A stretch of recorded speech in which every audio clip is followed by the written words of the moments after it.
মধ্যপ্রাচ্যের আকাশে আবারও জমেছে কালো মেঘ। যুদ্ধের দামামা থামলেও থামেনি উত্তেজনার আগুন। আর এই অগ্নিগর্ভ পরিস্থিতিতে নতুন নাটকীয় মোড় এনে দিয়েছেন মার্কিন প্রেসিডেন্ট ডোনাল্ড ট্রাম্প। মঙ্গলবার এক ঘোষণায় তিনি দাবি করেন, পাকিস্তানের অনুরোধে ইরানের সঙ্গে যুদ্ধবিরতি অনির্দিষ্টকালের জন্য বাড়ানো হয়েছে। তবে তাসনিম নিউজ এজেন্সির বিভিন্ন সূত্র থেকে পাওয়া তথ্য অনুযায়ী ইরান যুদ্ধবিরতি বাড়ানোর কোনো অনুরোধই জানায়নি।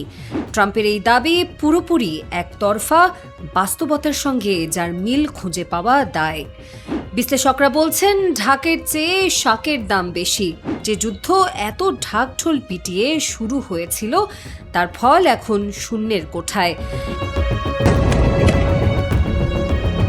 ইরানের দৃঢ় অবস্থানের সামনে যুক্তরাষ্ট্র যেন নাচতে না জানলে উঠান বাঁকা বলে দোষ চাপানোর পথেই হাঁটছে। ট্রাম্পের এই যুদ্ধবিরতি ঘোষণা অনেকের চোখে গাছে কাঁঠাল গোফে তেল, অর্থাৎ বাস্তবতা না বুঝেই আগে ভাগে সাফল্যের গল্প শোনানোর চেষ্টা। ইরানের নিরাপত্তা মহল মনে করছে, যুদ্ধক্ষেত্রে সুবিধা না পেয়ে যুক্তরাষ্ট্র এখন কৌশলের খেলা খেলতে পারে। বাইরে শান্তির কথা বললেও ভেতরে ভেতরে ইসরায়েলকে দিয়ে নতুন উত্তেজনা তৈরির আশঙ্কা উড়িয়ে দিচ্ছে না তেহরান। ইরানি কর্মকর্তারা স্পষ্ট বার্তা দিয়েছেন, যে কোনো গোপন আগ্রাসনের জবাব কঠোরভাবেই দেয়া হবে।